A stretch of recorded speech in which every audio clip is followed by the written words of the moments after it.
Dream 239, Jesus and Matthew 7, Pearls and Pigs, received on Sunday, April 2, 2017. Communion. Dear Father, thank you for all that you have done.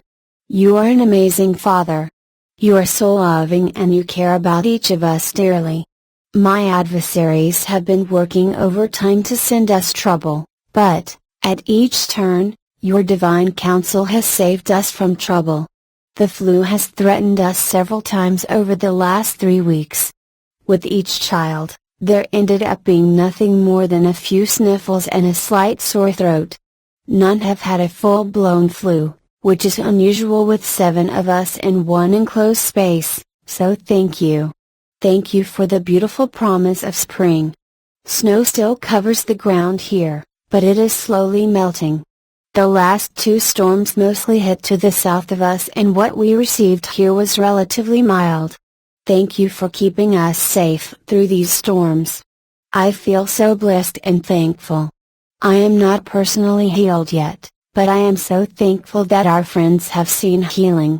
You have answered our prayers. I know and still believe that you have a plan for me and I look to you in all that I do. You give me strength to write when you call me.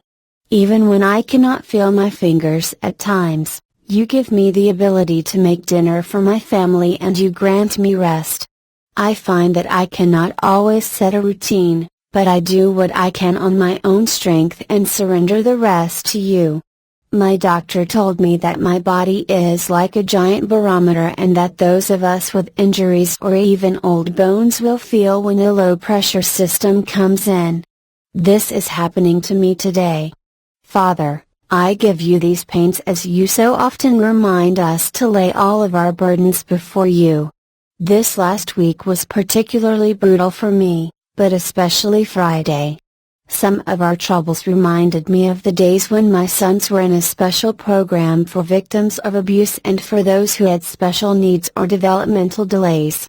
Basically, they were all put in a classroom that sometimes turned out to be a melting pot of trouble. It seemed unfair to me that schools would put kids with autism and other special needs in the same classroom as troubled, abused and abusive kids. Let's just say that there was a lot of learned behavior from their peers and that this was not necessarily mutually beneficial. However, and as all the parents were told, with budget cuts, this is the best that we have to offer. Well, we really had no other choices 10 years ago. You did what the courts told you to do and any deviations meant that the wolves would come.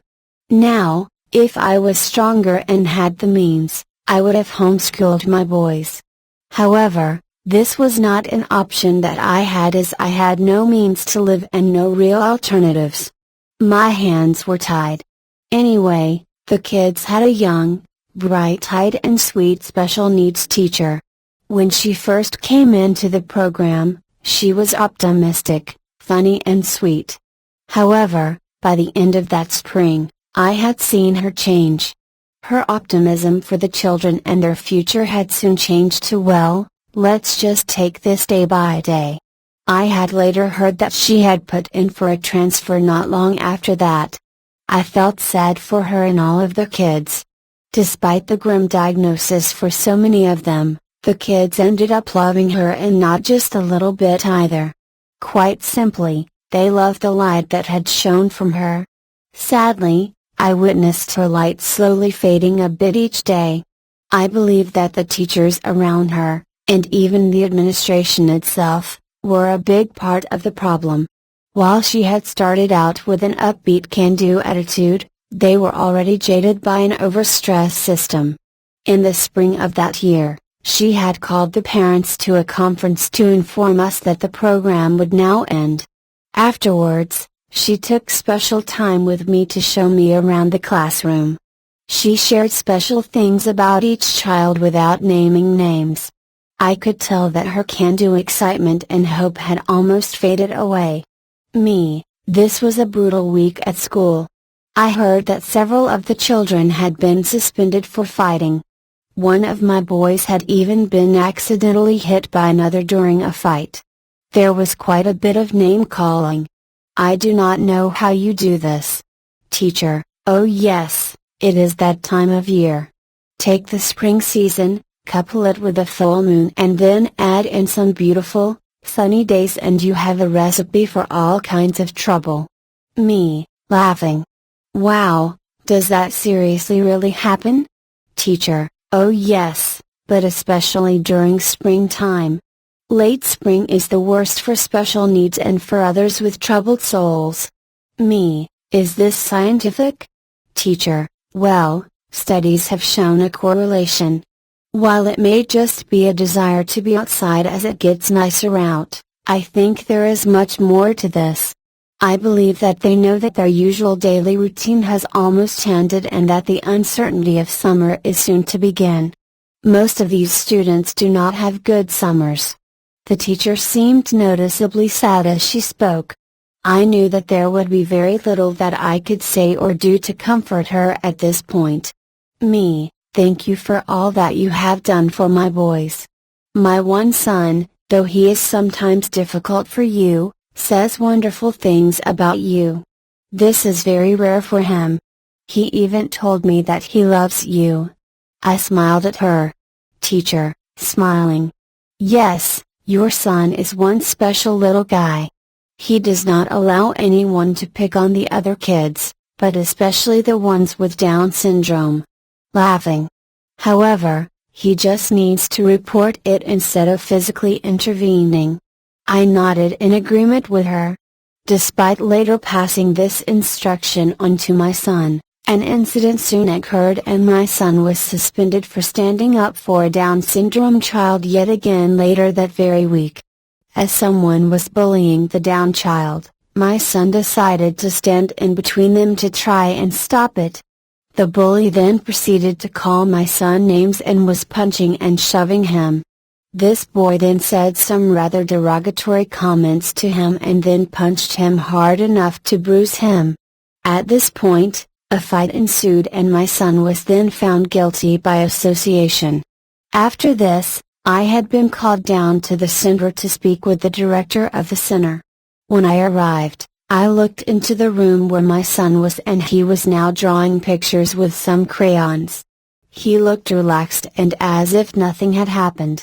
Director, we spoke to witnesses and know that your son was just sticking up for one of the Down children. However, my hands are tied as he still got physical with the other boy. While this is a formality, the rules indicate that your son will not be able to come to the lake with the other kids next week. Despite my best efforts, I could tell that his ruling was already final. I felt sad for my son as I knew he had been looking forward to this. Before I went to pick him up to take him home, I went into the restroom and cried. Soon after this, an enemy outside of the school ramped up again and I then had to remove both of my sons from this special program before the year ended.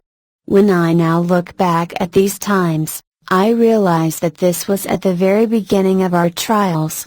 It was not that many months after this that I had heard that this center had lost its funding. Most of these kids were then mainstreamed, which was really not great for them or for anyone else. The system was just too financially stressed to truly cope. Years after this, I worked with someone whose wife worked in a psychiatric hospital. He told me the same thing about springtime, combined with the full moon, marked an uptick in violent behaviors at the hospital.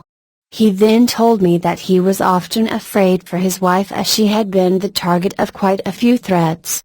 He then indicated that she had already been in some situations that he was unable to discuss, but I could tell by the look on his face that they had been really traumatic. Father, this week was really a tough week. My one son had an altercation with his best friend on Friday. He was supposed to go to the boys' home for a sleepover. However, and for no reason and with my husband's son as witness, the boy started accusing him of various things that he never did.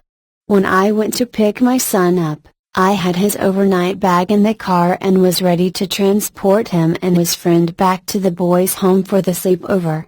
I was then told this story and was saddened that such a senseless thing had occurred. As we drove home, I could tell that my son was disappointed.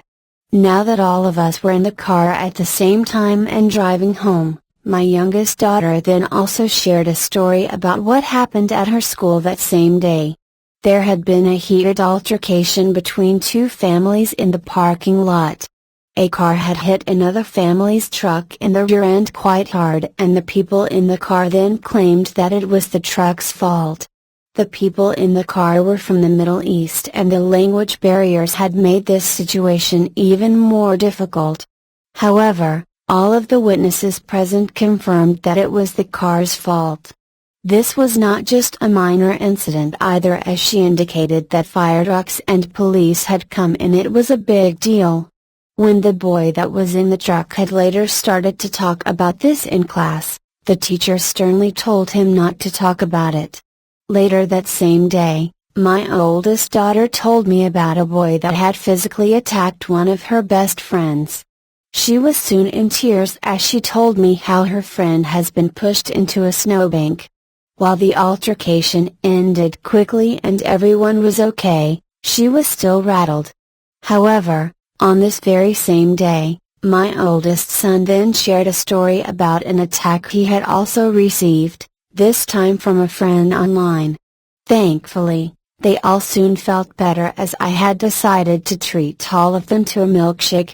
One of the kids then started joking around with me, but it would turn out to be prophetic. "Son, Mom, if we have experienced all of this, then something is probably coming your way too." We laughed about it, but then prayed just in case. We then prayed for my husband to get home safe and sound, as he was still at work. Once my husband later arrived home safely and we were all here, I thought we would now be safe. Then, and seemingly out of nowhere, an attack came from one of our family members on my husband's side. However, it was an attack specifically directed against me, and it was brutal. The funny thing is that I have never even met this man before. While he is also a watcher, the only one I know of in either of our families, and considers himself a Christian, what came from him was simply brutal. This took us by surprise, as my husband loves this man and trusted him. In the past, this family member had told my husband that he was supposedly given a gift from the Lord to be a rebuker. At the time, we both thought this odd, as we had never even heard of such a gift before and could not find anything supporting this in the Bible when we looked. The memory of his gift had come back to us as soon as he made me his target. While rebuking in love and grace is something we all have to do sometimes, there was no love or grace in his message at all, despite his claims that his words were meant for our good.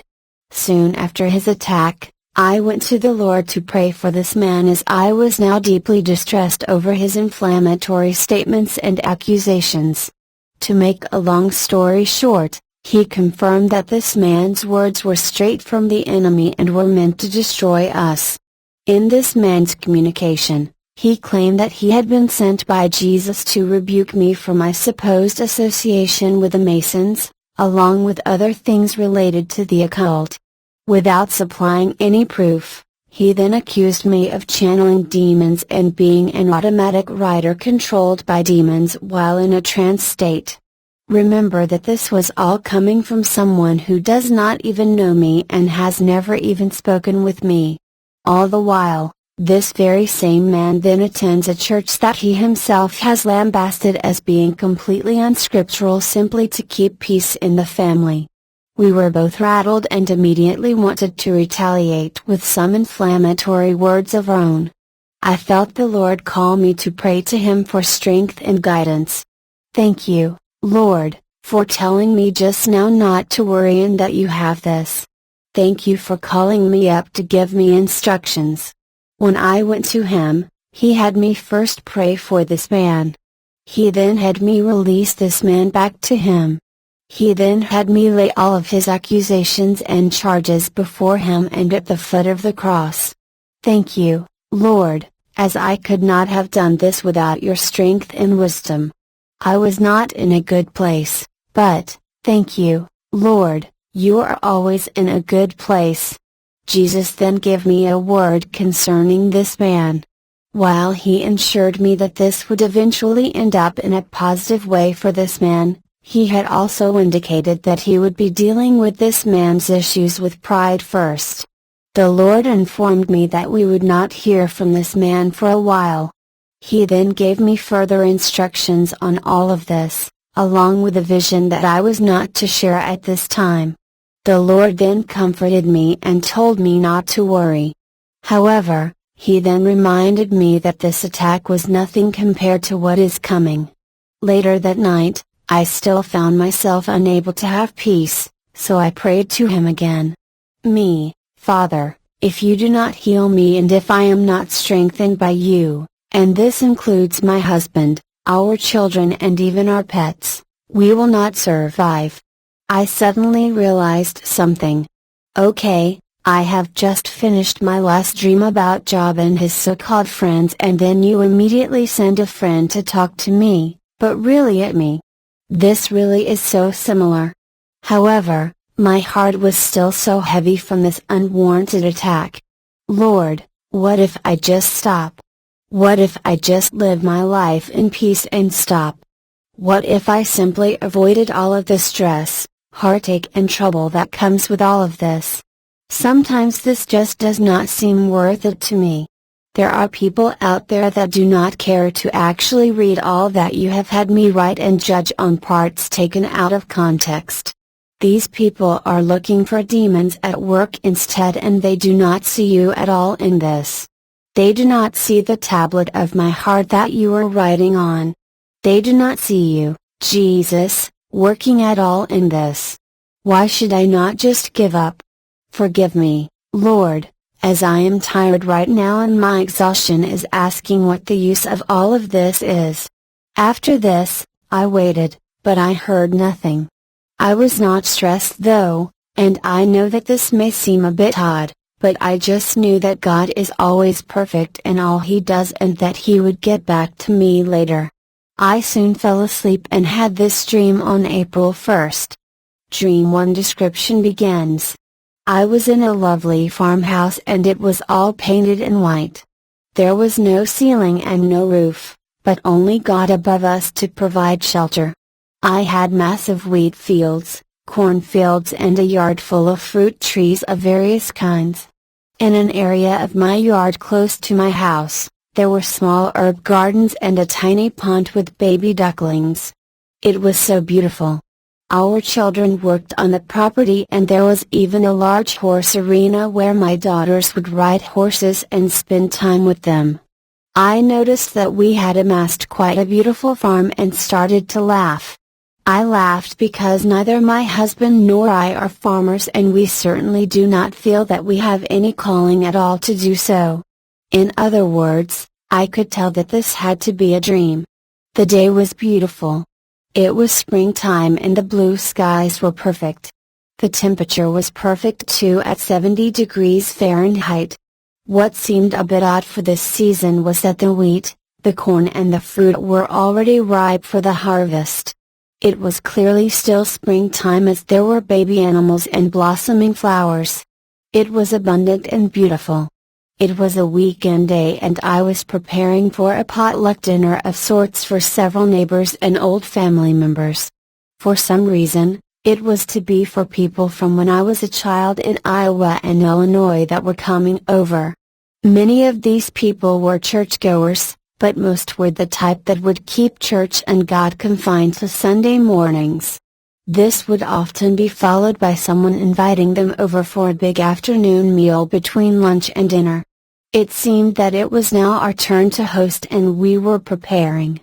At around 11 a.m., a neighbor came onto our property and he was chasing down a herd of very small fat pigs. He had apparently been planning to bring some hams for me to prepare for the afternoon meal. While I was trying to be gracious about this, I do not like the way that these pigs were now trampling my beautiful garden and newly blossoming flowers. I quickly had our kids confine the pigs to a pen that we had been using for horse training. As I looked over this, I realized that these pigs were dirty and that I had no desire to have them. The farmer was a neighbor of ours and was a kind and stout jovial man. He lived alone and we would often send over dinner plates when we knew that he was working long hours in the field.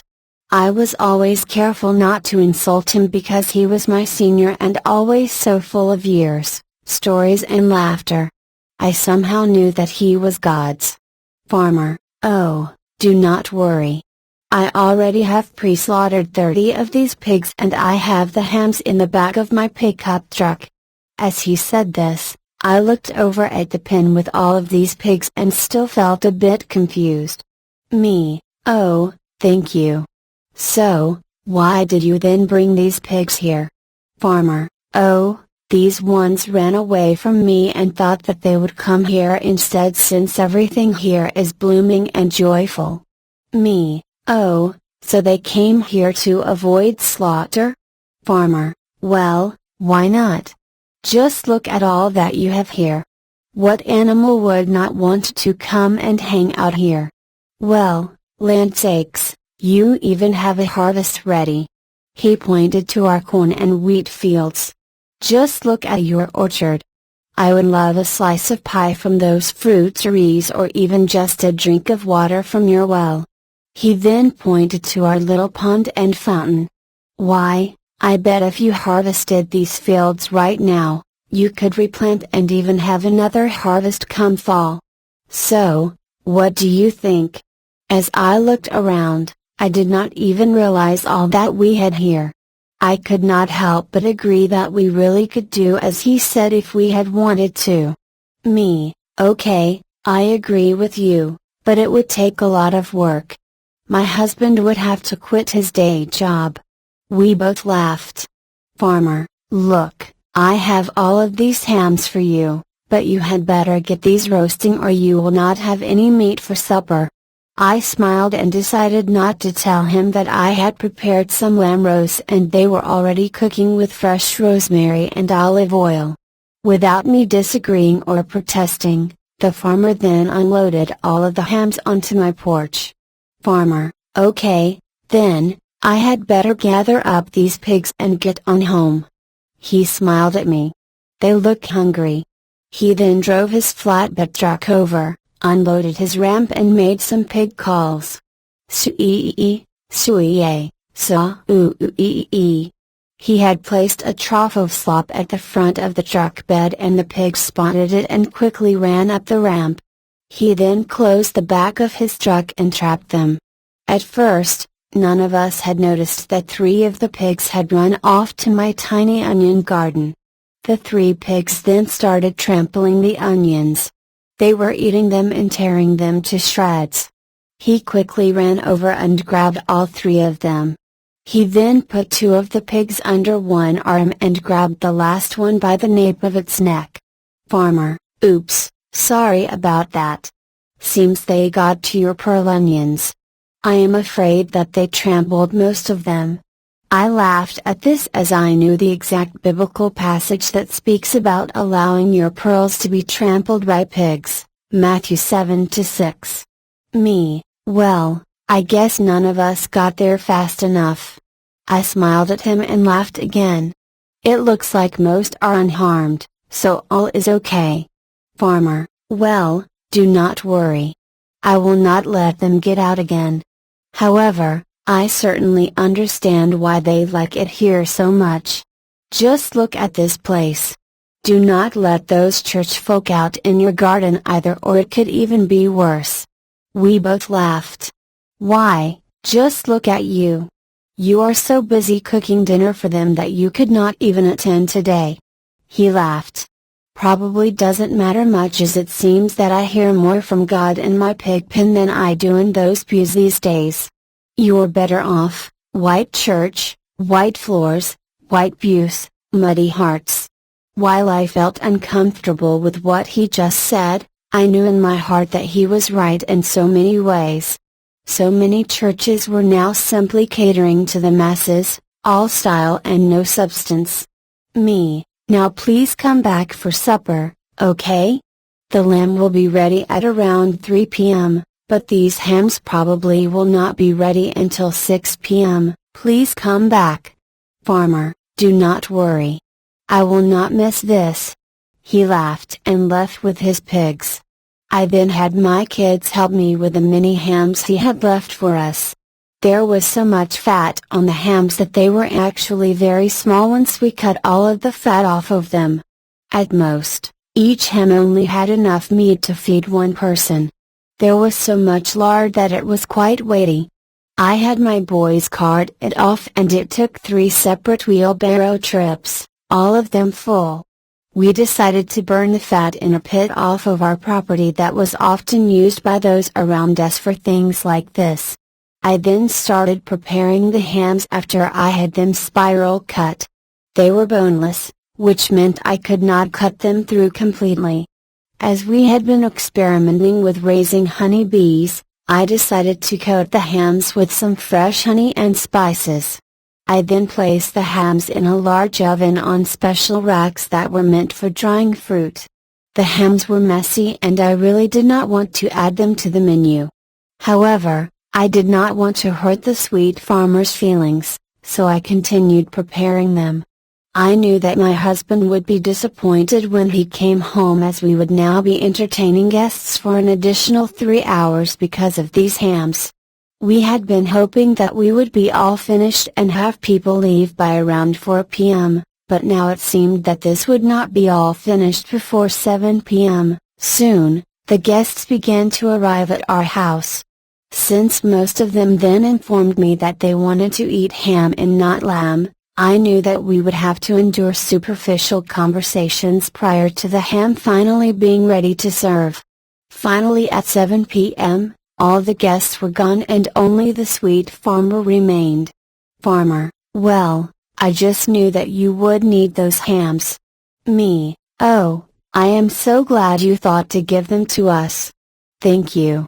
Farmer, well, even though your guests have been fed well, they will now spend the rest of the week cursing you and your family, all because you have been blessed and they know that this is from God. You entertained fools and, even though you fed them good fruit and shared what you have with them, they will still turn on you. They only wanted the pork, but you could have left the fat on the hams and they still would have eaten it. No matter what you do, they will still hate you for it. In return for your hospitality, they now give you curses. Now, pay no mind to them. Why not consider harvesting your fields now? Do not worry as it looks like your pearl onions have already recovered from the swine. We were now all there together in the house and looked over. It was now as if the pigs had never been there with the pearl onions in the first place. Me, wow. What happened? I looked at him and could tell he wanted to talk about the harvest instead. Okay, about the fields. God would have to open the door for us to harvest this as we are not able to do this on our own right now. Farmer, look around. A door has already opened.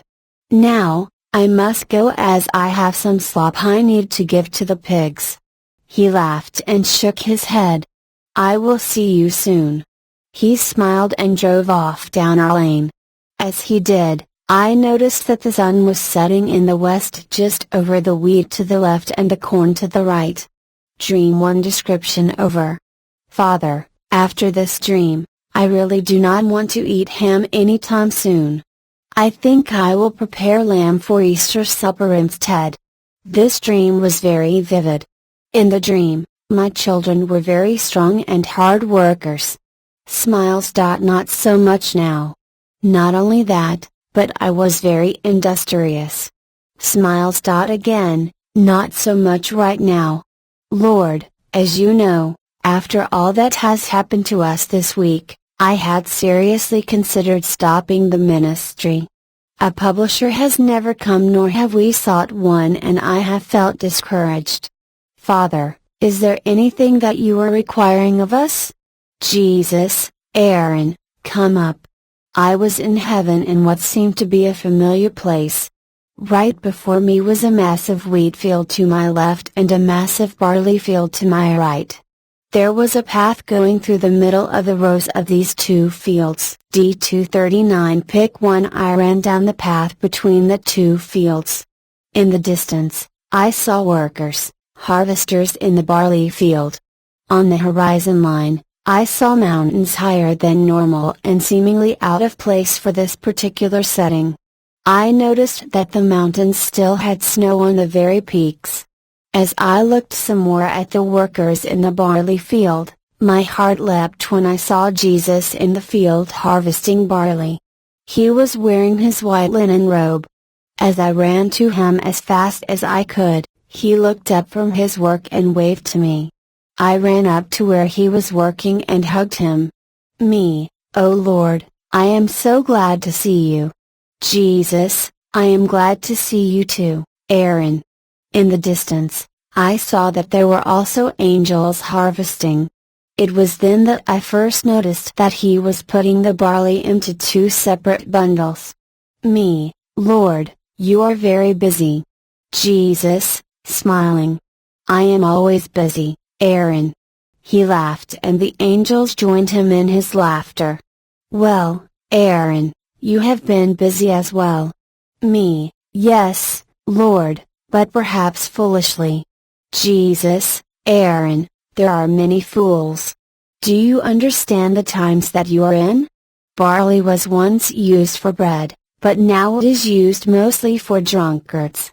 Do you mean beer? Jesus, yes. The purpose for barley has changed and the demand for it being in bread has been lost by the desire for drink. I nodded in agreement, but then became saddened. Lord, I feel that I have made some mistakes recently. Perhaps I am an April Fool? Jesus, well, perhaps, but only momentarily and only because you entertain them briefly. Understand the times that you are in, Erin. When people come to judge you harshly, remember that I did not send them. Is it not written, do not judge or you too will be judged? You are now being used by me as a measure, so rejoice. But, Lord, it is hard to rejoice when faced with unfair judgment. Jesus, yes, but you do not answer to them nor are you to engage in their folly. I did not send them. They have no use for you or your position. You come to me and I have sent you a love letter that I have written on your heart. Those that come to judge you do not read this even though they are fully able to. Instead, they prefer to examine the speck in your eye and fail to notice the plank in their own. A pig is despised and unclean and is an analogy for them. Even when the mud is washed off of these pigs, they still prefer to return to the mud from where they came just as a dog returns to its vomit. These pigs represent men who have hard hearts.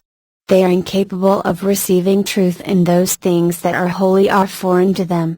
They have no clean palate for truth and declare themselves judges of that which is holy. Though they refuse to partake in that which is holy, they are fast to criticize those who do. Understand? Yes, Lord. Please forgive me. Jesus, do not worry, Erin, as I have plans for you and you will soon be strengthened.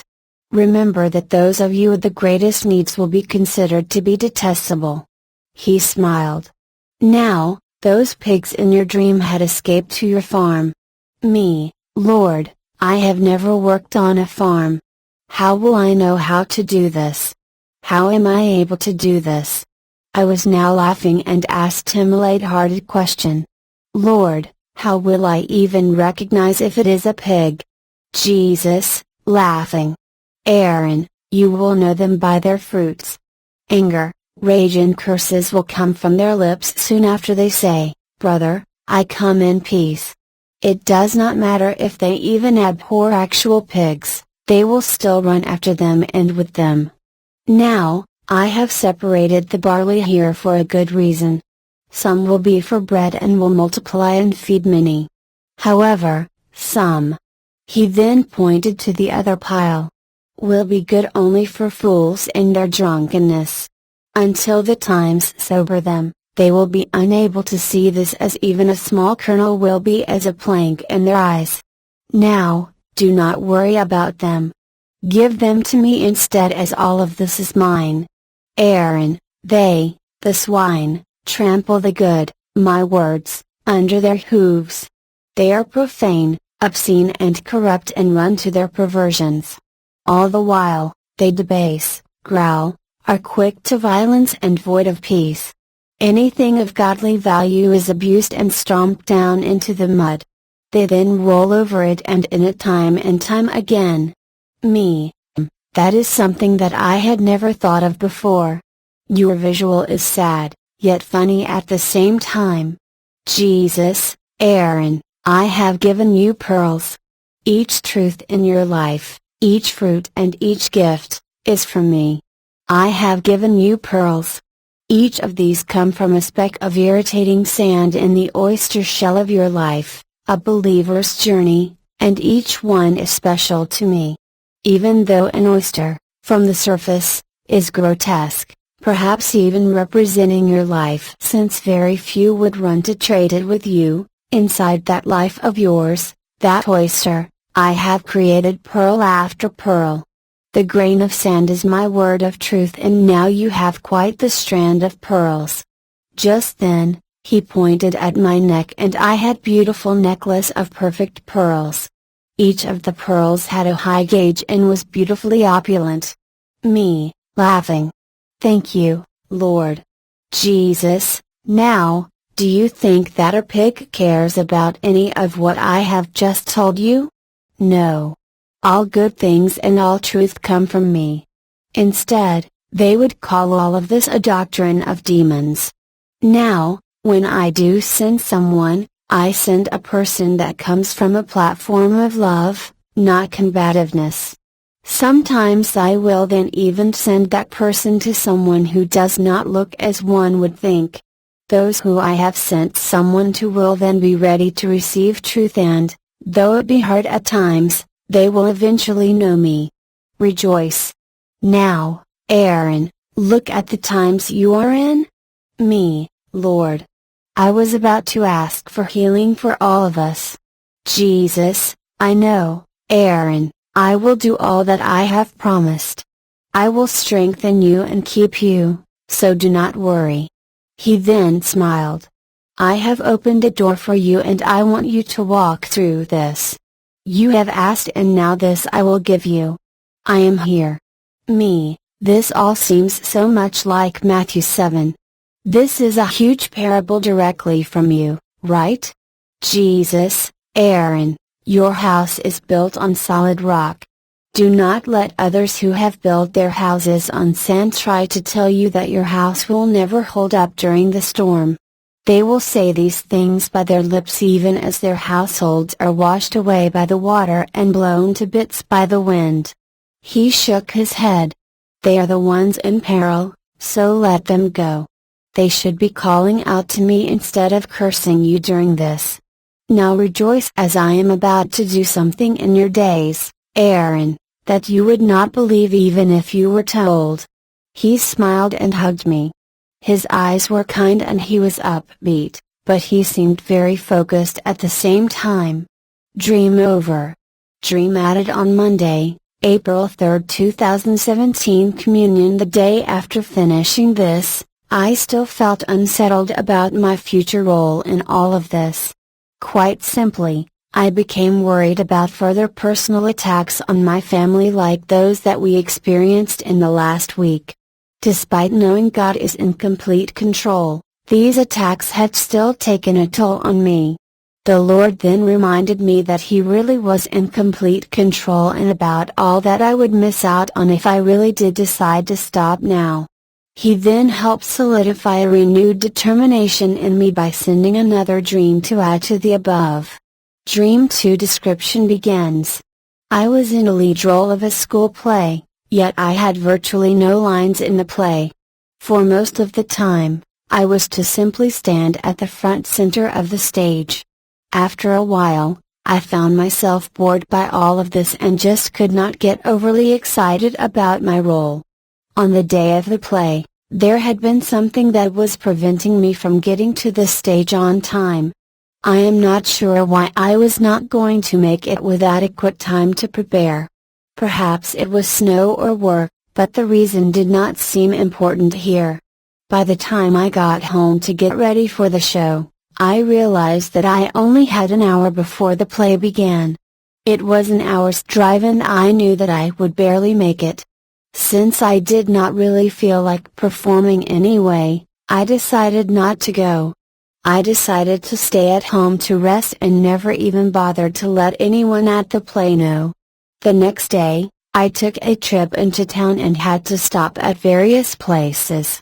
Everywhere I went, I saw children and I could tell that they had been crying and were very upset. When one little boy saw me, he pointed me out to his mother and started blubbering. Boy, wailing. You did not come. You did not even show up. He was crying uncontrollably and was so distraught. I felt convicted and quite horrible. I then realized that all of these children were upset for the same reason. It was because I did not show up to the play. They had all been expecting me with excitement.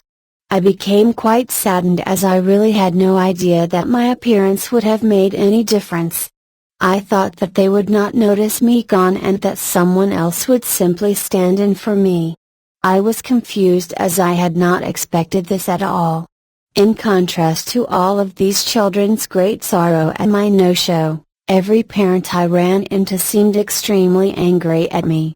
It seemed that they too were disappointed about my absence, but were especially angry because of the grief I had caused their children. I felt terrible about this and decided to go to my job at a furniture store.